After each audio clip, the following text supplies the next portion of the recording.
Bienvenue au Polysécure épisode spécial. Je suis accompagné de Vincent. Bonjour. Ça va bien? Oui, ça va très bien. Merci de m'avoir pour ton podcast, encore une fois. Toujours très le fun. Cette fois-ci, nous allons aborder un autre article. C'est Understanding the Shared Responsibilities Model in Cloud Services. Essentiellement, un article qui vient détailler ce que finalement l'incompréhension qui règne. Puis on l'a choisi parce que c'est une incompréhension qui, je crois, qui est très persistante dans le domaine sur qui doit faire quoi, quel genre de modèle on utilise, et ainsi de suite. Donc, on est comme dans un modèle où je pense que la plupart des gens comprennent pas tout à fait à quoi ils s'abonnent, à quoi ils prennent et quoi ils prennent comme type de service. Et de mon expérience, j'ai une multitude d'exemples très comiques de ce côté-là qui vont faire la démonstration, puis justement qu'on va aborder. Juste petit aparté en partant, clairement, on n'a pas très grande habileté à choisir un article parce que l'article lui-même est très allégé, fait qu'on va vous le mettre en référence. Mais je pense que l'essentiel de ce qu'on va dire est beaucoup plus basé sur notre expérience et dans le fond beaucoup plus intéressant, sauf basé sur ça.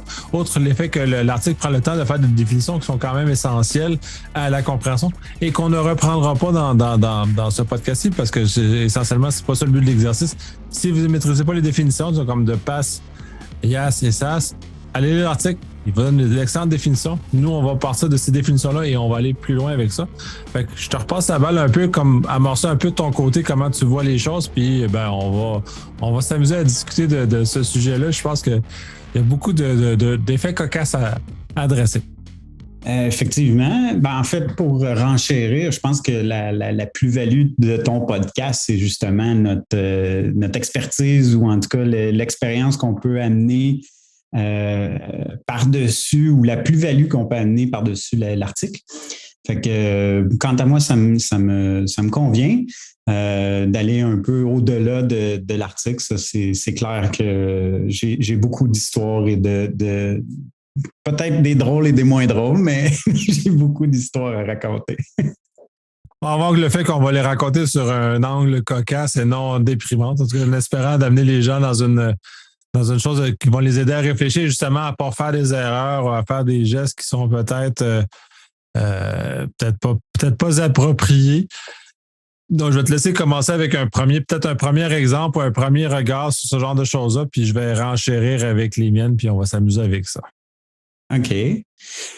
Écoute, moi, mon expérience a été pendant plusieurs années cadrée autour de la conformité.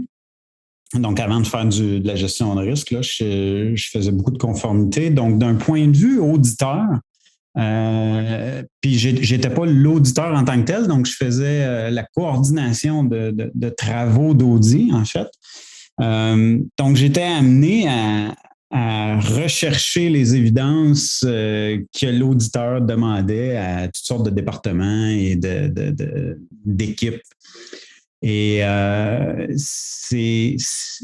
souvent, on se retrouve dans la situation où les employés ou les personnes avec qui on communique nous disent « Ah, les auditeurs, c'est fatigant. Chaque année, ils nous redemandent des affaires.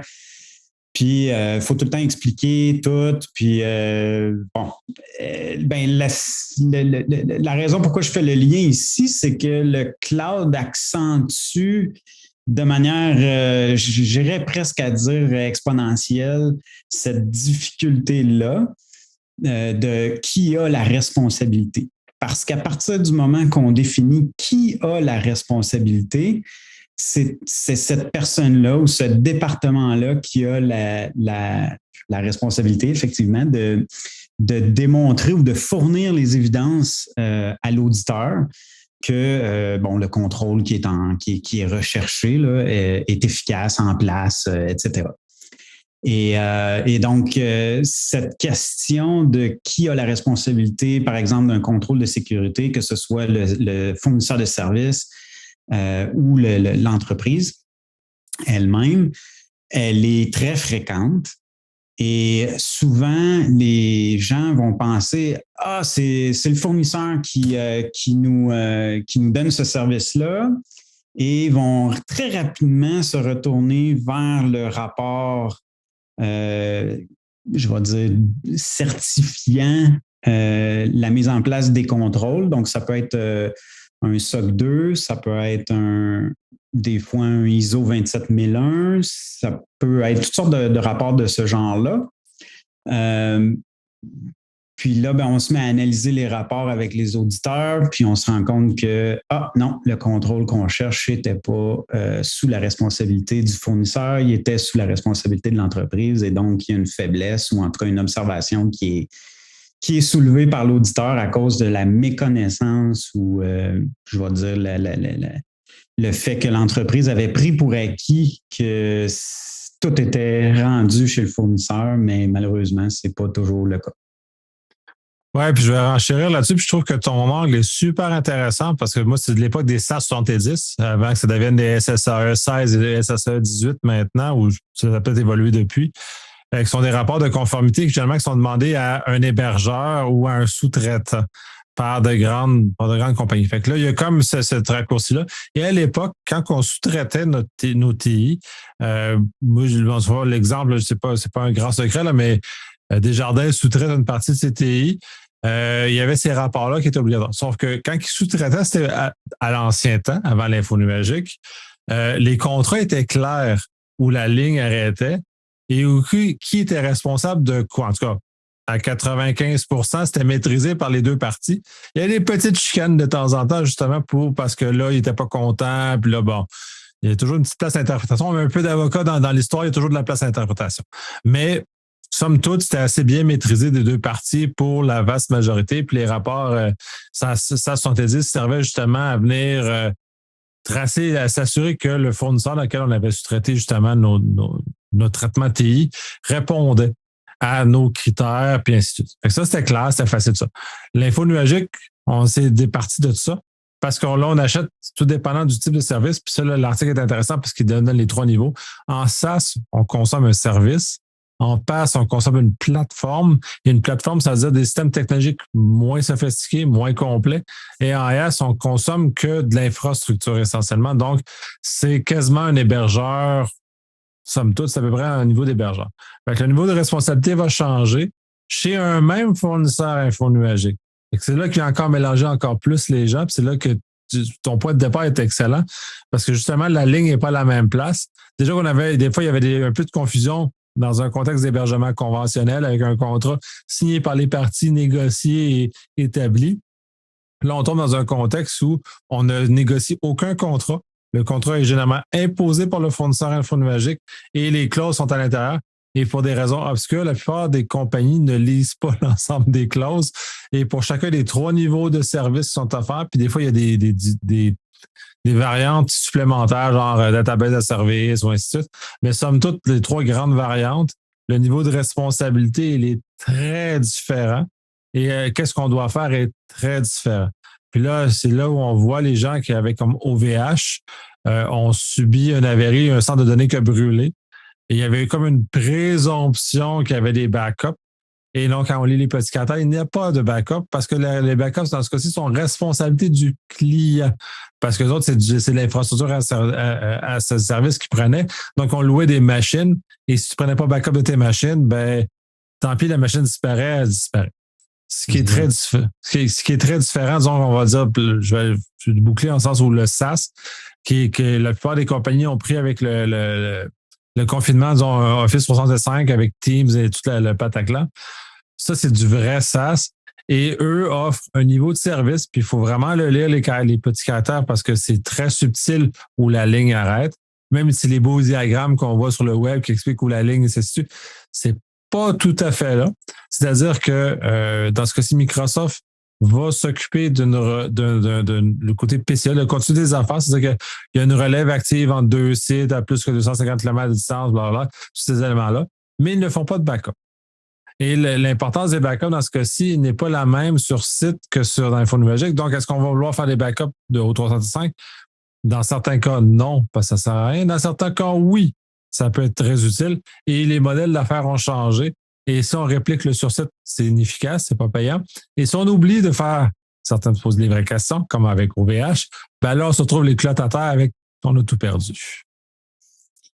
Exact. Donc, je pense que tu abordes le problème d'un angle qui est intéressant parce qu'en fait, avec tout ce que tu dis là, ce qui me venait en tête, c'était une entreprise qui n'a pas un département avec quelqu'un dédié pour lire le contrat, puis peut-être même avoir, tu sais, tu le disais toi-même, là, souvent c'est le fournisseur qui nous donne le contrat, puis il faut l'accepter tel quel.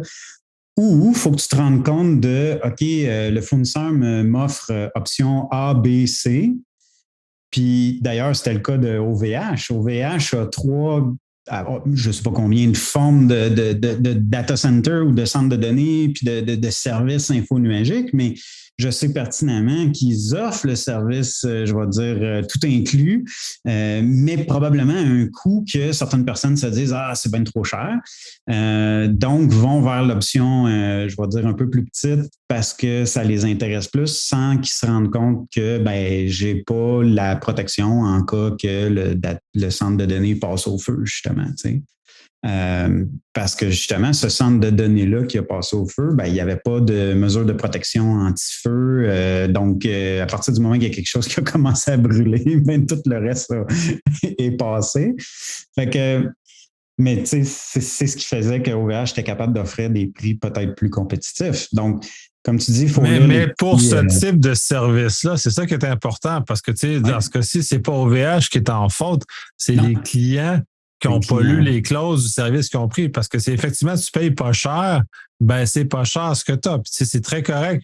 Puis dans certaines circonstances, c'est très utile de le faire. Sauf que si ça devient un modèle d'affaires d'économiser des bouts de chandelle comme ça, ben quand il arrive un avarie, puis les fournisseurs infonuagiques ne sont pas exclus. Là. Il n'est pas dit, dans le cas d'un volet SaaS comme O365, comme ils ont des sites de relève, mais ça fait partie du prix qu'on paye. La licence à 50$ par mois par utilisateur de Microsoft, ben les backups ou la relève, elle est incluse. C'est pas gratuit là, ce qu'il fait. Fait qu'il y a un coût associé. Les gens ne le voient pas, ce coût-là, quand on est dans un modèle licence par utilisateur, mais quand on est dans la consommation, là, on le voit. Et là, ben là, malheureusement, on prend des raccourcis. Pour faire du développement, si je fais du dev, je fais du développement, je fais du test, des mesures comme ça, c'est pas grave. Puis le partage de responsabilité, pour moi, il est clair. Puis ça, que là, eux autres, on se dit, ouais, non, c'est pas grave. Il n'y aura jamais de problème, c'est de l'infonuagique. C'est pas exact. L'infonuagique peut connaître des problèmes aussi. Puis on l'a vu, c'est Cloudflare est tombé récemment, Akamai est tombé, Amazon est tombé. Fait que tous les grands services qui reposent sur ces plateformes-là deviennent indisponibles pendant 1, 2, 3, 5 heures, 10 heures, tout dépendant du cas. Parce que les autres, leur modèle n'est basé que sur un fournisseur infonuagique, par exemple, qui peut avoir des pannes. Puis ils l'ont tous démontré. Amazon, j'en ai parlé. Azure l'a connu. GCP, je suis moins au courant, mais je sais qu'il y en a eu également des pannes. Donc, faut y réfléchir. Fait que la responsabilité est toujours là. Puis même s'ils nous disent dans les clauses... Puis c'est ça, il faut lire dans les clauses contrats. Et bref, comme tu dis, pour un dude ou une dude qui lit les maudits contrats pour savoir qu'est-ce que notre responsabilité ou pas. Et tu serais surpris de voir la quantité de gens qui lisent les contrats puis qui ne les comprennent pas. Je vais parler il y a un terme en Audi qui est très fréquent. On parle de portée. Donc, tu lis le contrat ou tu reçois un rapport de conformité, puis là, la personne, elle te dit « Ah, ça, c'est le rapport de conformité de Microsoft. » Là, tu dis, attends une minute, Microsoft au complet? Ah, non, le titre, c'est Azure. Le titre, c'est Office. Le titre, c'est telle chose. Puis là, tu vas te mettre à lire le rapport. Puis là, dans le rapport, tu vas te rendre compte que ça couvre le territoire nord-américain ou dépendamment de quel service que tu as, il y a peut-être certains services qui ne sont pas offerts en backup ou avec les mêmes niveaux de service partout. Donc, je vais donner un exemple. Par exemple, Teams, ils vont peut-être te dire que ton OneDrive, lui, il y a une résilience en Amérique du Nord, mais Teams, lui, non. Fait que s'il y a une panne du système Teams, ben, t'es malchanceux. Donc, là, je parle de Microsoft, mais ils sont tous comme ça. Et donc, même quand tu as quelqu'un qui est dédié à ça, trop souvent, la personne qui regarde le rapport va regarder, je vais dire, la page frontale, le commentaire de l'auditeur, qui est souvent juste une lettre là, d'une page là, qui dit qu'il n'a rien trouvé de matériel à dire. Mais quand il dit ça, le langage qui est utilisé par les auditeurs est extrêmement important. Malgré ça, quand tu vas voir le détail du rapport, tu peux voir qu'il y a certains contrôles des fois qui sont déficients, qui ne fonctionnent pas, qu'il y a eu des erreurs. Et là, tu as le commentaire de la gestion qui va dire on va améliorer, on a corrigé telle chose, on a fait telle chose, on a pris telle action, puis on s'attend à ce que la prochaine fois, ce soit mieux. Mais il faut lire le rapport. Mais il y a certains de ces rapports-là qui sont énormes. J'ai vu des rapports de 100 pages de conformité comme ça là, sur des infrastructures infonuagiques énormes, évidemment, mais pour finalement me rendre compte qu'il y a certaines portions de services qui n'étaient pas couvertes par le rapport. Puis là, tu es obligé de retourner voir la compagnie et de dire, attends une minute, là, il y a telle portion de service qui n'est pas inclus dans ton rapport. Puis tu m'avais dit dans le contrat que tu me le donnerais, ton rapport d'audit. Puis là, ça peut prendre des semaines avant de trouver le bon rapport ou la bonne personne qui a l'information. Puis ça, c'est en étant des grandes entreprises. Tu sais, je vais dire une grande entreprise qui parle avec une autre grande entreprise, là, c'est long et c'est difficile. Fait que j'ose même pas imaginer quand tu es une petite entreprise, c'est impossible d'avoir des réponses. Ils vont juste, je vais dire entre guillemets, oublier le courriel ou le laisser traîner.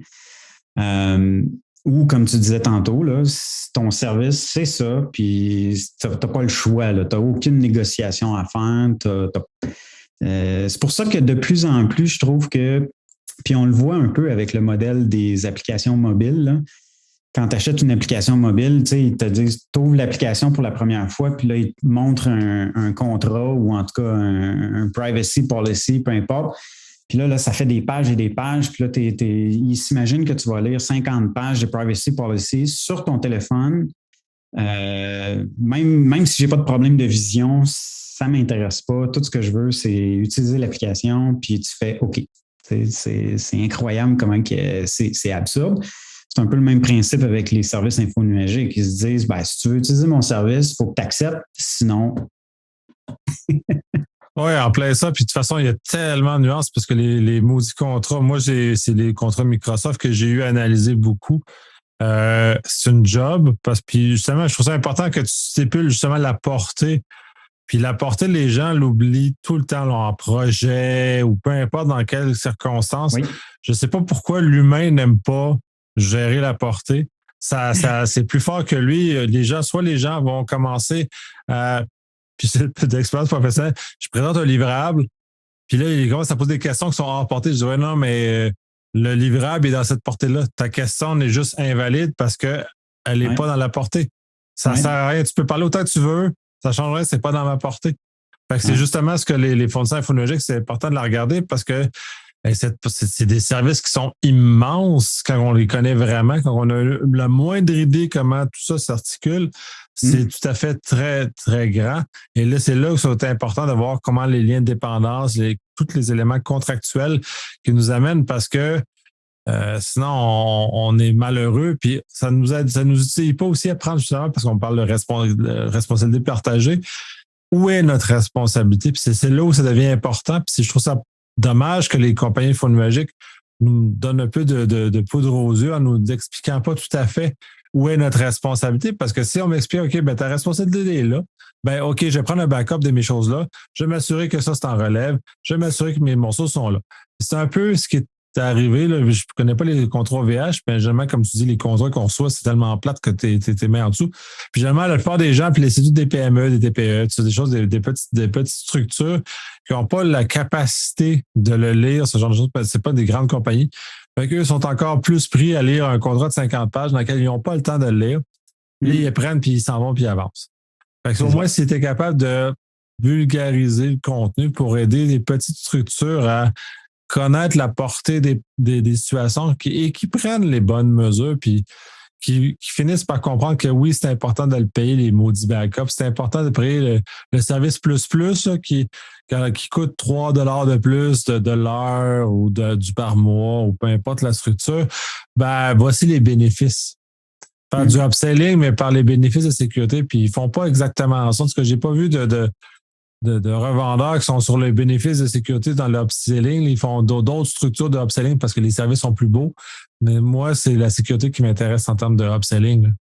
Oui, puis en fait, pour revenir à, je vais dire, la valeur de l'article, dans l'article, il y a un beau tableau dans lequel ça dit quelles composantes peuvent être et dans quel contexte de services infonuagiques, sous quelle entité ou quelle personne est responsable de ce contrôle-là. Fait que ça, je pense que l'article le départage assez bien. Là. C'est pas, il y a des nuances à faire des fois, mais en général, ce que j'ai vu, c'était quand même bien. Mais il va toujours y avoir des portions. En fait, ce qu'il faut comprendre, c'est que l'entreprise, même si c'est de l'impartition, hein, de l'info numérique, c'est une forme d'impartition. Donc, l'entreprise reste toujours responsable. Puis, peu importe que ce soit imparti ou pas, hein, si on pense à la protection des données, l'entité, la compagnie qui collecte les données est responsable de bout en bout. Fait que, après ça, c'est pour ça que là, il y a des nuances à faire avec le fournisseur. Le fournisseur, souvent, va dire, ben moi, je t'offre un espace de stockage. Maintenant, si tu as besoin d'encrypter les données pour des questions de sécurité, justement, ben là, ça, c'est une option qui va te coûter, je sais pas moi, 2 par mois ou peu importe. Fait que c'est là que, dans l'article, il parle de contrôle complémentaire de l'entité utilisatrice. OK? Puis ça, c'est un terme d'auditeur, c'est un terme de rapport de conformité typique. Je suis même un peu surpris qu'il l'ait utilisé, honnêtement. Parce que tout au long de l'article, il ne parle pas vraiment d'audit. Fait que ça m'a surpris quand j'ai vu ce terme-là sortir. Mais moi, j'ai fait un rapport SOC 2 dans une grande organisation. Puis le plus grand défi que j'ai eu, ça a été de compléter la section des contrôles complémentaires.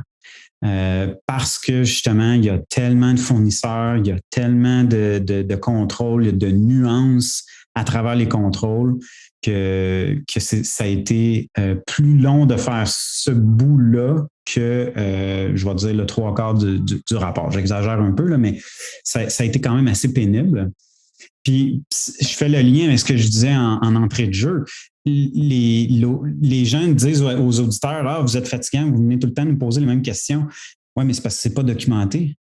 Le contrat il est signé, là, puis là, ça s'en va dans un classeur à quelque part. Puis là, après ça, l'information se passe, je vais dire, d'une personne utilisatrice à l'autre ou d'un département utilisateur à l'autre.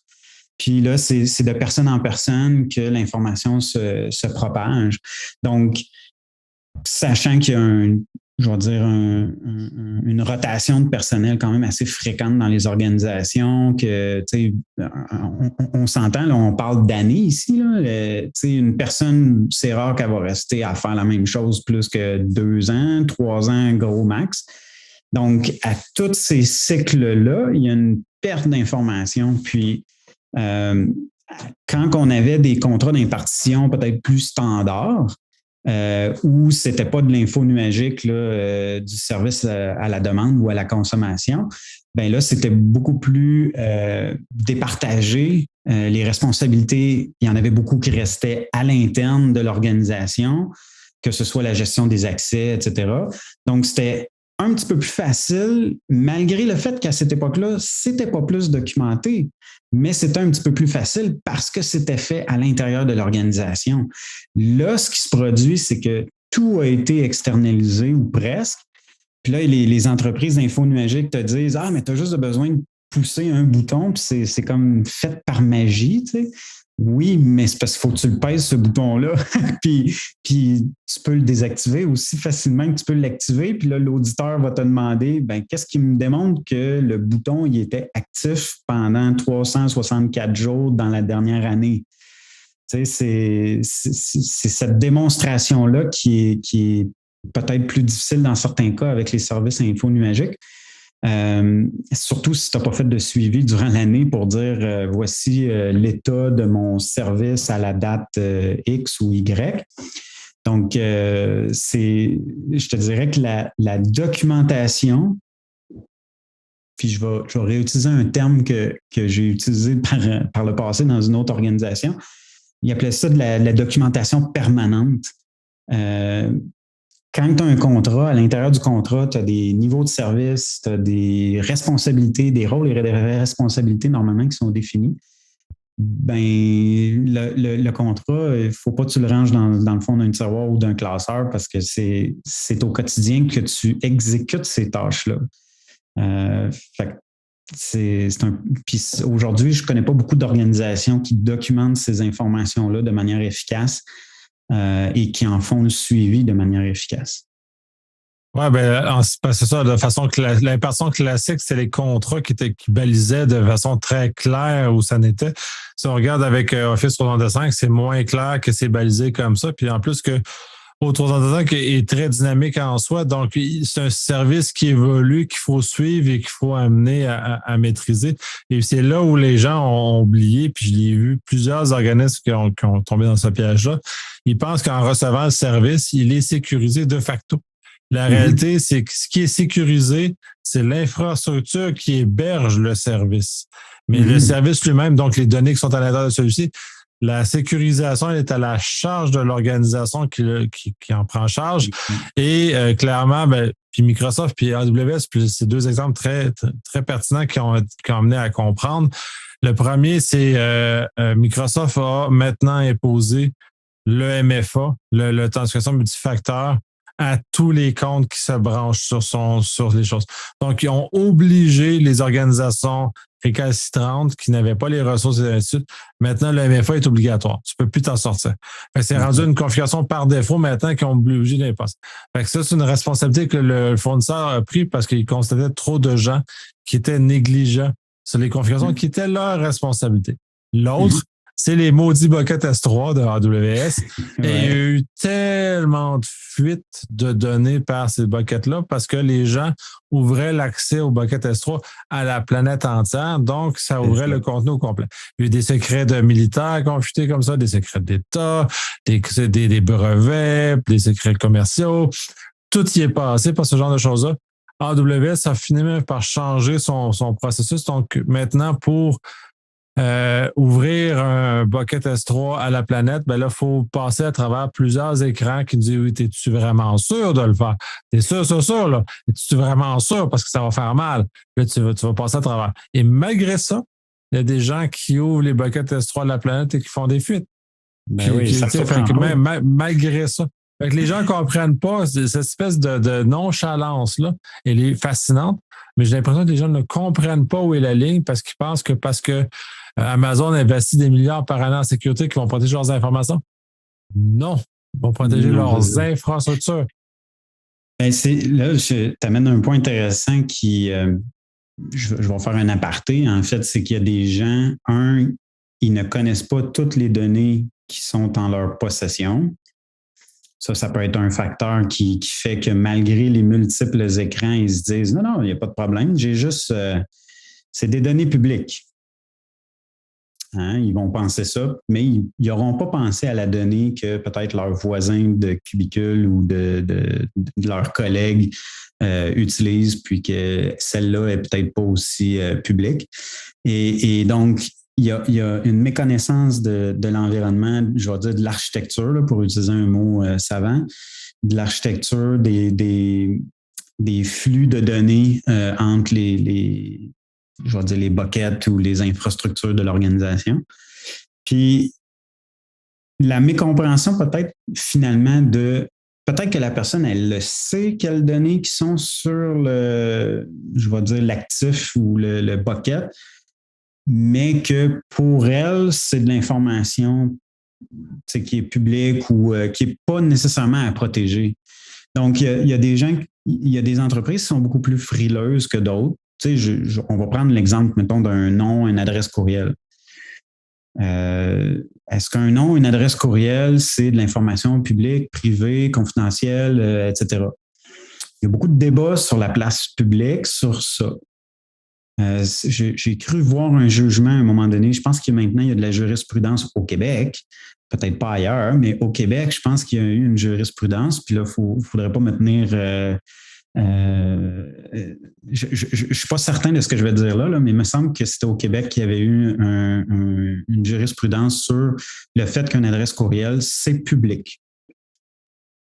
Puisque c'est une façon de communiquer avec la personne qu'elle doit divulguer de toute façon pour qu'elle puisse être utilisée. Donc, c'est comme ton adresse à la maison.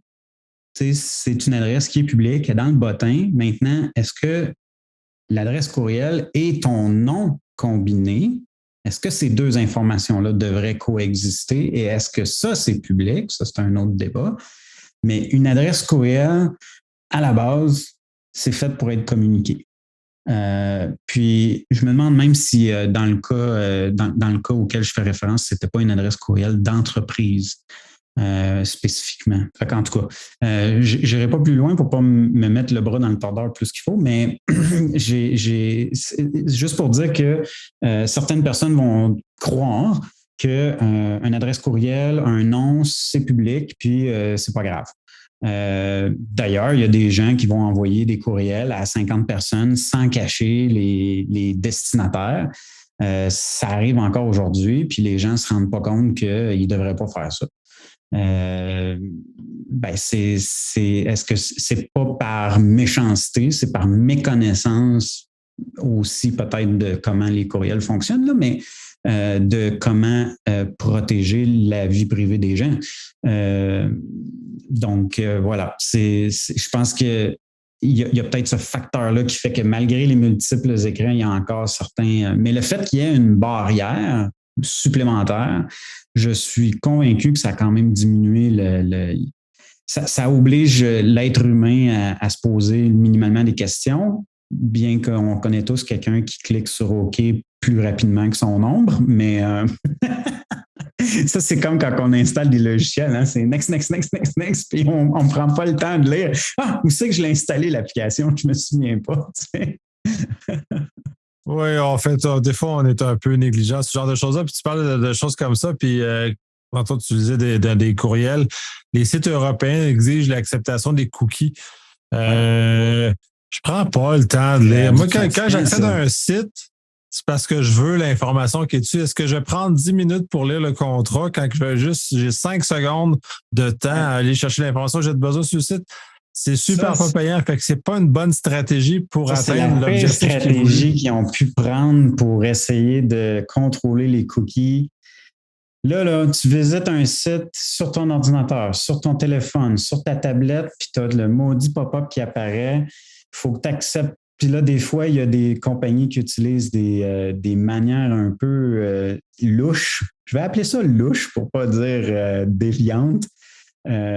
Sur comment choisir les cookies. C'est pas clair, le phrasage fait en sorte que c'est comme, OK, tu as l'impression que tu as besoin de tout accepter. D'autres fois, c'est la mise en page qui fait que la sélection des cookies est pas évidente. En tout cas, même moi, là, je suis un professionnel là-dedans. Des fois, j'arrive sur des sites et c'est pas clair. Puis, comme je dis, tu visites le site sur ton ordinateur, tu prends le temps de lire le contrat cette fois-là, tu t'acceptes tel cookie, tu y retournes sur ton cellulaire juste pour avoir, comme tu dis, une fraction d'information, puis là, il te repop-up cette affaire-là. Hey, ça, c'est la pire affaire qu'il aurait pu faire. Ça, il y a des lois, puis il y a des exigences comme ça. Des fois, tu te dis, pas sûr que c'était la bonne chose. Mais bon, je m'égare, mais c'est tellement vrai qu'on ne lit pas, on veut le service. Hein? Donc, je reviens à ton exemple de backup. Il y a plusieurs organisations qui ont des exigences pour dire, OK, ça nous prend des backups avec telle rotation, tel retour en arrière sur des fois 1 an. Mais à partir du moment que tu t'en vas dans une cloud, on dirait que ces questions-là ou l'application de ces exigences-là, est comme oubliée. Tu sais. Il y a des entreprises maintenant, puis j'avoue que c'est rare, mais il y a des entreprises maintenant qui disent aux fournisseurs dans le contrat, tu dois suivre mes politiques et directives ou mes standards à moi. Puis là, ils rendent ces documents-là entre guillemets, publics ou c'est confidentiel parce qu'ils partagent ça avec le fournisseur. Puis ils disent au fournisseur, c'est à toi de s'assurer que ton service répond à mes exigences. Ça, c'est rare. Ça, c'est rare. Surtout, en tout cas, ça n'arrive pas quand tu parles à un Microsoft, là, mais quand il y a certaines entreprises qui font ça avec des fournisseurs peut-être un peu plus petits qui sont prêts à accepter de faire ça. Mais à la base, c'est à l'entreprise de s'assurer que son service de backup qu'il y a de disponible avec son service infonuagique correspond à ses besoins internes ou répond à ses besoins internes. C'est justement ce que tu dis, répond à ses besoins. Puis là, moi, l'exemple, parce que j'ai eu plusieurs fois en infonuagique, on va prendre des backups. OK, mais c'est quoi ton besoin? Pourquoi tu prends ton backup? Parce que si tu fais juste répliquer aveuglément ce que tu fais sur site, c'est peut-être pas nécessaire de le faire ou pas nécessaire de le faire comme ça. Tu peux le faire autrement parce que... Justement, pour réduire les coûts. Tu peux le faire autrement pour réduire tes coûts. Es-tu obligé de garder 1 an de backup? Peut-être que non. Tu sais, en infonuagique, l'objectif, c'est de sauver des coûts. Fait que si on s'arrange pour avoir plus de coûts en infonuagique parce qu'on n'a pas adapté nos approches, ben là, on n'est pas plus en avance. Puis j'ai eu un cas de négociation avec un fournisseur de petite taille. Puis c'est là où on voit où c'est plus complexe parce que j'avais un client qui avait des préoccupations très particulières qui lui étaient propres. Et là, on a voulu négocier avec le fournisseur pour voir jusqu'à quel point il respectait. Ça s'est pas super bien passé. Là. Ça a pris 1 an. Le premier coup, on a eu une fin de non-recevoir parce qu'il dit non, tes préoccupations, je n'ai rien à faire parce que tu es le seul qui me demande ce genre de choses-là. La deuxième année, là, il était plus ouvert parce qu'on n'était finalement pas les seuls à demander ces mêmes genres de choses-là. Fait que ça a commencé à se répéter. Puis ils ont commencé à maturer, puis ils ont adopté, ils ont inclus dans leurs éléments certaines choses qui étaient des requis qui étaient pour ce client-là. Mais pour le nombre de contrats infonuagiques que j'ai lus, c'est toutes des affaires, c'est tout en subtilité. Où sont hébergées les données? À quel endroit les données sont hébergées? À quel endroit les données sont traitées? Parce que des fois, sont hébergées une place, mais traitées à une autre place. Qui peut avoir accès à des données? Est-ce que le support que tu appelles, qui est genre à Taïwan, a accès à tes données? Est-ce que qui sont situés sur ton territoire souverain, par exemple? Tous ces nuances-là sont très importantes, souvent cachées dans des documents très plates à lire. Mais ça fait partie de ma job. Fait que, tu sais, il faut que je fasse ce que mes clients me demandent. Ils me demandent une analyse. Fait que, je sors où les données, tout ça, mais des fois, c'est très ardu. J'ai des services, ça m'a pris des heures avant de trouver la documentation. Puis ça aussi, si vous avez des fournisseurs de services qui écoutent, là, rendez votre documentation facile d'accès. Moi, ça va me sauver des heures de travail. Parce que, je vais la trouver de toute façon. Puis, pourquoi vous la cachez? S'il vous plaît, rendez mon travail plus facile. Ça, pour un professionnel. Puis même pour comme les PME, TPE, tout ça, mettez les clauses de façon claire. Microsoft fait un bel effort, par exemple, cela étant dit, là, plus que je travaille avec ces choses-là. Oui. C'est relativement facile de trouver l'information où l'information est stockée, c'est quoi les mesures de protection, des choses comme ça. Fait que c'est assez facile, mais ça demande un peu de recherche quand même, mais il faut y avoir des choses facilitées pour que les gens puissent prendre les bonnes mesures parce qu'il n'y a rien de pire qu'un cas comme OVH et que les clients se sentent floués, même si ils ont été... C'est eux qui ont pris le service en question. Fait qu'au moins, soyez clairs pour pas qu'ils se sentent floués. Pour justement les aider à cheminer parce qu'il y a tellement de petites entreprises. Oui. Puis, comme tu disais tantôt, d'un point de vue, je vais dire bénéfice, ce serait à l'avantage des organisations de démontrer c'est quoi la plus-value du service. Tu sais, c'est quand tu payes 3 piastres par mois de plus, qu'est-ce que tu obtiens en réalité? Parce que souvent, on va voir les fameuses tables de comparaison. Là, tu vas obtenir, je sais pas moi, du service. Je vais donner un exemple un peu enfantin, là, mais mettons, le service à 5 $ par mois te donne 50 gigs de stockage, puis le service à 10 $ par mois, lui, va te donner 1 TB. Ils vont te parler souvent de ça, de la quantité de stockage, du nombre de comptes ou d'utilisateurs que tu peux avoir. Mais quand ça vient, je vais dire, au backup, je me souviens pas qui me disait ça, là, mais c'est pas sexy des backups. Fait que c'est rare qu'ils vont mettre ça en valeur. Puis c'est même rare qu'ils vont, si tu n'es pas une entreprise, c'est rare qu'ils vont même en parler. Là. Ils vont juste te dire, regarde, ton service, c'est ça, puis tu l'as tel quel, puis tout ce qui est... Oui, OK, souvent, ils vont dire, c'est sécuritaire, on utilise de l'encryption équivalent au site bancaire, mais comme tu disais tantôt, c'est dans les détails qu'on voit les petites choses. Tu sais, OK, oui, tu peux avoir l'encryption équivalente à une banque, mais la clé est cachée dans la boîte à mal. Fait que ça ne change rien, ça super serreur, là. C'est ça, exact. Puis ça dépend contre quoi tu veux te protéger aussi. Si tu veux te protéger justement d'un feu dans un centre de données, ben que tu aies de l'encryption, on s'en fout un peu. Mais ça, c'est pas aussi clair pour, je vais dire, les petites entreprises. Comme je disais tantôt, si tu n'as pas quelqu'un dédié à ça, aujourd'hui, c'est très compliqué pour une entreprise de comprendre et de faire la distinction. L'apothéose de la complexité des fameuses grilles que tu parles, c'est Microsoft qui les a parce qu'ils ont tellement de niveaux de services différents, puis chacun offre. Puis là, c'est tout dans des termes super techniques. Fait que si on ne connaît pas ce qu'on achète, c'est incompréhensible le niveau de sécurité qu'on obtient, puis que c'est quoi les modules qu'on a besoin. Puis ça, c'est un exemple où les autres utilisent beaucoup de grilles.